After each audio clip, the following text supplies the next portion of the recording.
Hoy, tingnan nyo!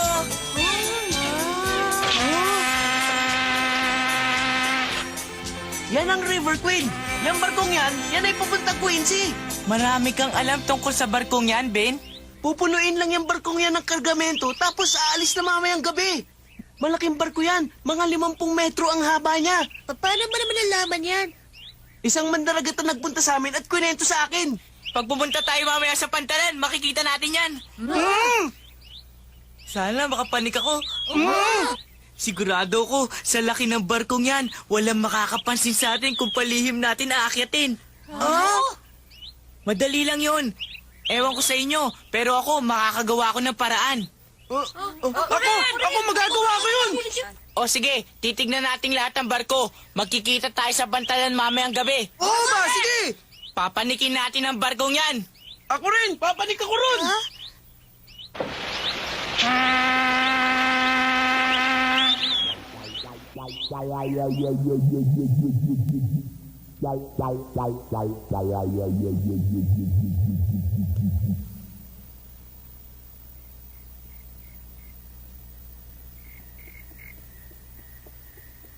Umalis ka dyan, Peter. Kamingay.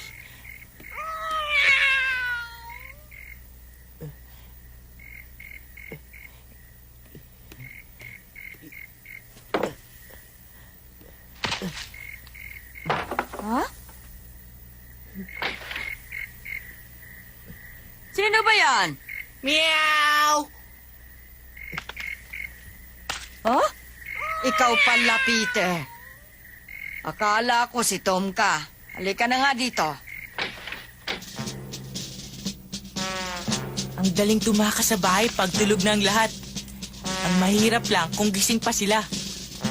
Ang bilis ko nakatakas ngayon, pero hindi ibig sabihin ay laging ganito kadali. Hoy, Ben, saan ka pupunta? Bakit po, Itay? Bakit ganyan pa ang suit mo gabi na? Kasi po, Nananaginip ko nga. Pupunta ka dyan sa labas hindi naman dyan ang banyo. Nandito ang banyo. Halika nga dito.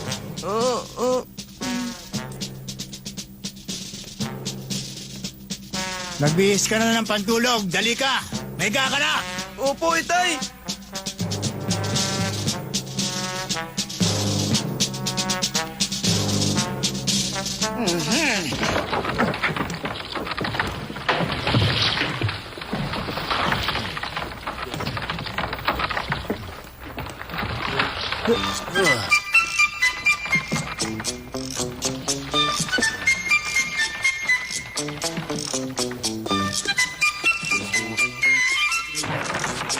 Aray ko po, aray ko.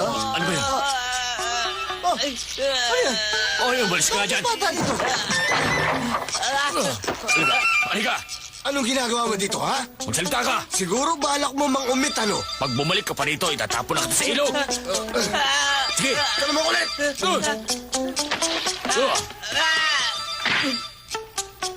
Hoy, Tom! Aba, Hak, anong ginagawa mo rito? Manguhuli ako ng isda. Ikaw, anong ginagawa mo dito? Pumanik ka ba ng barko? Teka, saan ka ba nang galing? Wala pa nga ako napuntahan eh. Papalik pa lang ako dyan sa barko. Ha? Hak, bakit hindi ka na lang sumama sa akin? Kaya lang ako narito para mangisda. Tena, Hak, may naiisip ka bang paraan kung paano ako makakapanik dyan sa barko? Hoy! Narito ka pa? Sinabi ko na sa'yo umuwi ka na. Opo, uuwi na po. Tena, Hak, Nako, talaga naman ang mga batang yon.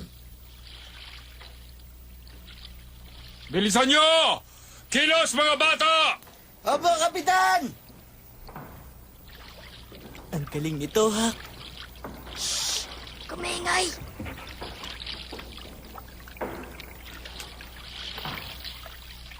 Tigil.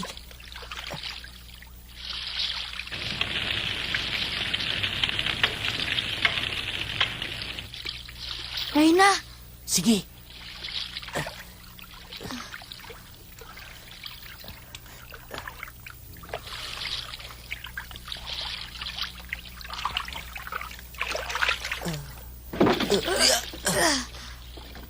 Sige na, maghihintay ako dito. Huwag kang magtatagal, ha? Ha? Sumama ka na sa akin, Hak. Sige na, halika na. Ayoko. Natatakot ako. Sumama ka na. Pag magkasama tayo, hindi ka na matatakot. Ha? Nakatali Ano yun? na po mabuti ang mga kargamento, Kapitan! Hindi na po mahuhulog!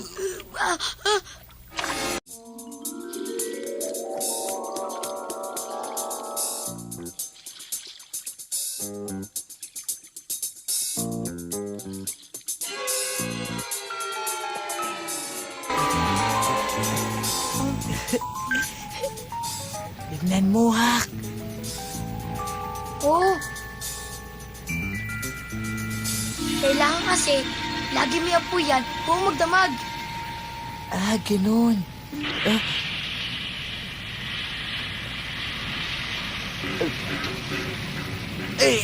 Hindi asukal. Bakit kailangan Kasi may apoy, papawisan sila at mawawala ka sa katawan. Ang dami mong alam, Hak. Iba yata to. Halika na, Tom. Tena. Ha, sige.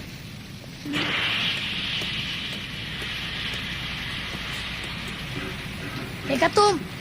Maaari tayong makit doon, no? Magaling kang magpaandar ng barko, Blake. Nakita ko kung paano ito paikutin. Yun na lang mabilis na agos sa bandang harapan ng medyo mahirap daanan. Kayang-kaya ko pong gawin yun. Sabihin niyo lang po sa akin kung kailan Ang ko init. gagawin. Kasi ilalim tayo ng pugon. Ang pinakamahirap ay ang pagpapanatili na may apoy ang pugon. Ihilahin ng barko ang ilalim nito sa mababaw na parte ng ilog at dapat mabilis ang takbo. Kaya ang dapat, ang pugon ay laging may apoy. Umalis na tayo dito. Sa kabila tayo. Oo, pag di tayo malis dito, malilitsyon tayo. Talagang pinahanga mo ko, Blake. Hindi naman ako.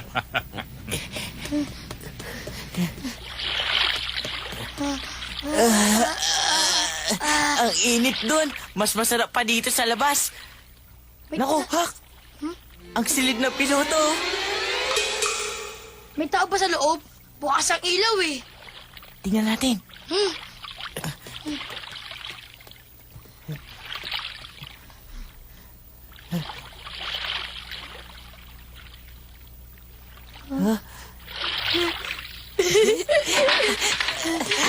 Naku!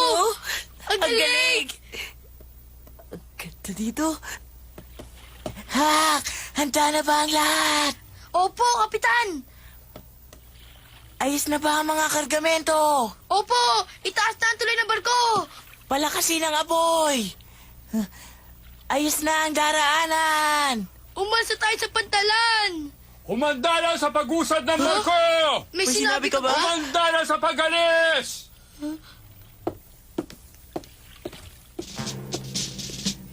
Baba na tayo.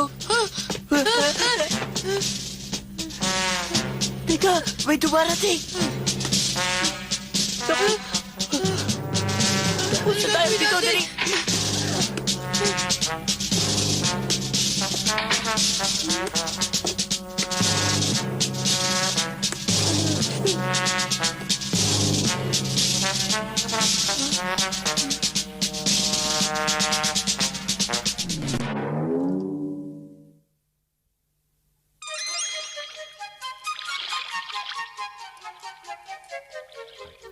Tagarian po kasi siya sa St. Petersburg. Masyado pong makain na yon. Ngunit narito na po siya. Makikita niyo at tumatakbong paparating yun mamaya-maya lang. Ayan na po siya, Kapitan. Sinabi ko na sa'yong huwag kang mauhuli kahit kailan.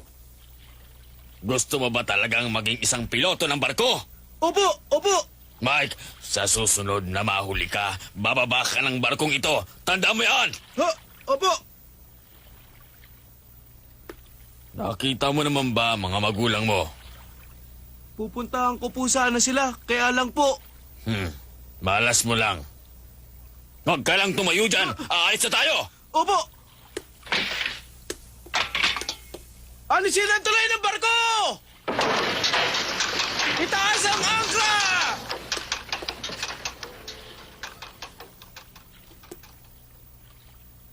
Paalis na tayo sa pantalan.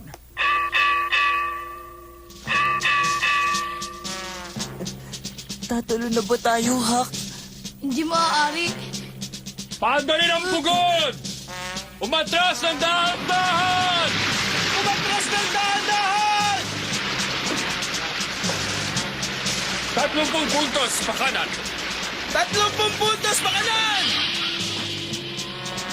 Itigil ang paharap! Itigil ang paharap! Ang manibela ituwid! Ang manibela ituwid! Maari pa tayong lumangoy pabalik. Hindi pa. Pag nahuli tayo, lagot tayo.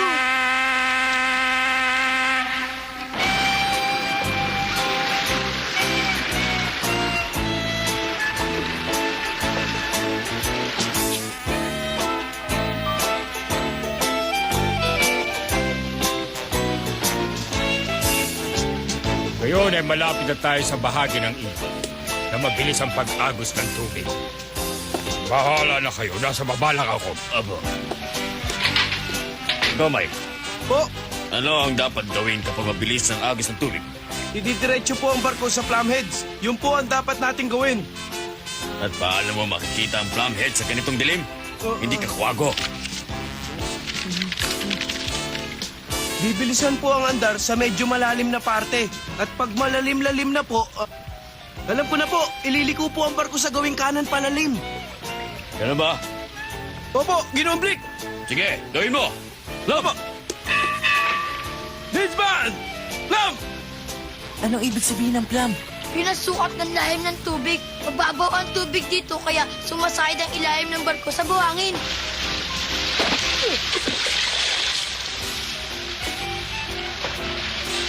Apat na bottoms! Apat na bottoms! Hak, di ba sabi nila si Mike ay taga sa atin? Apat na bottoms! Alam ko, nakita ko na siya. Hindi ko lang matandaan kung saan. Saan ko kaya siya nakita? Isang bottom! Itigil ang harapan ngayon! Itigil ang harapan! Igawin pa paharap! Igawin pa maharap!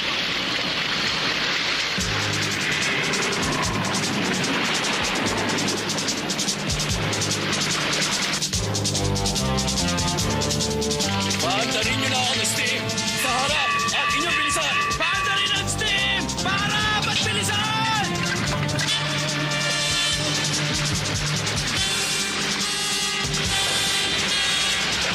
Panatilihin niyo ang apoy sa pugon! Gamitin ang lahat ng tao doon! More bilis! Paharap!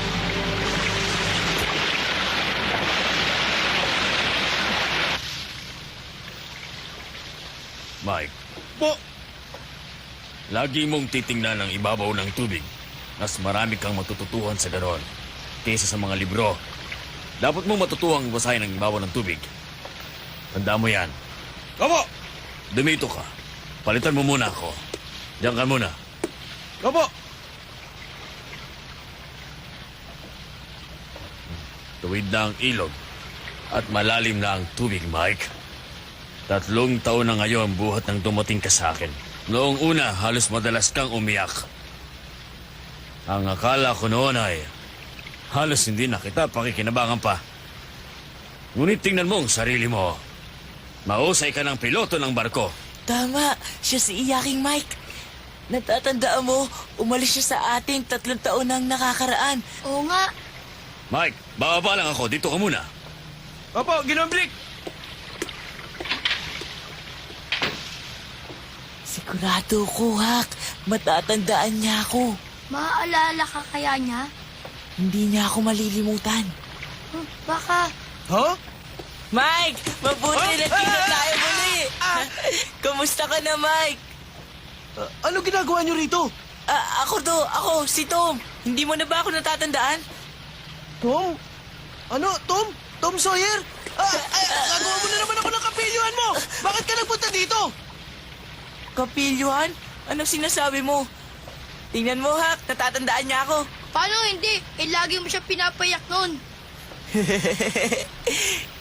Ganito lang yan. Tama na! Tama na, Tom!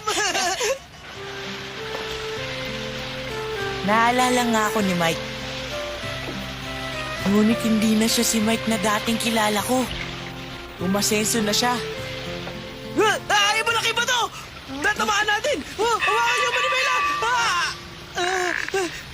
Higiling niyo mabuti! Halika kayo! Tulungan niyo mo!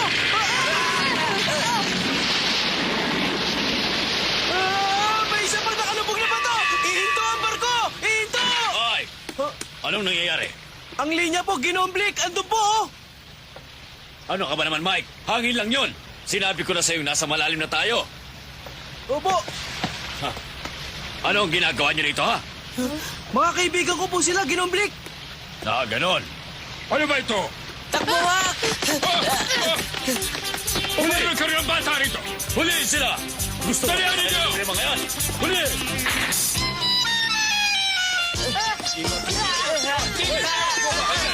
Kayo! Hoy!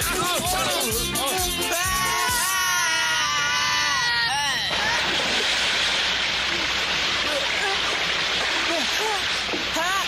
Hak! Nasaan ka?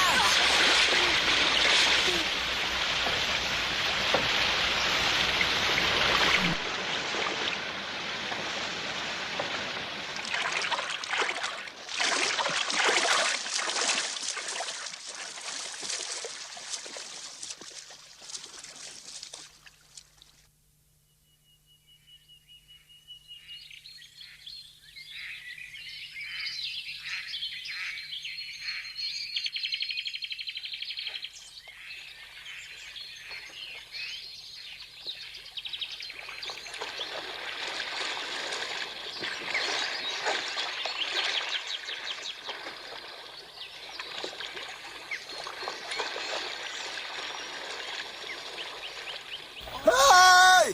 Hoy! Ano ang pangalan ng bayang yan? Ano? St. Petersburg ang pangalan ng bayang ito! Sigurado ka ba St. Petersburg? Oo! Dito ako pinanganak at lumaki! Kung ganon, maraming salamat sa'yo!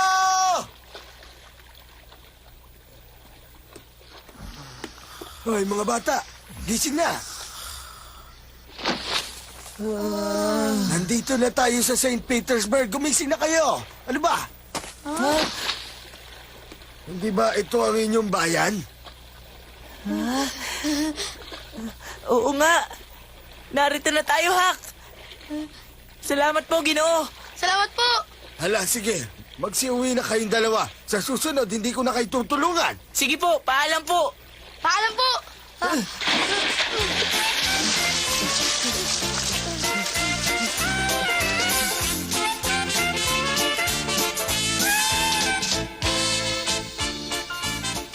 Natutulog pa si Sid nang pumasok ako sa bintana.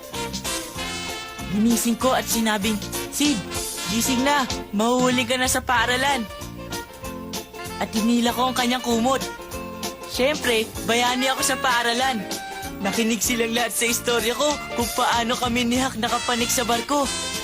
Ang pakikipagsapalaran namin sa silid ng piloto. At si Mike, na 3 taon nang umalis sa aming bayan, ay piloto na ng barko ngayon. Nasiyahan ako sa mga nangyari at palagay ko naman nasiyahan din si Hak.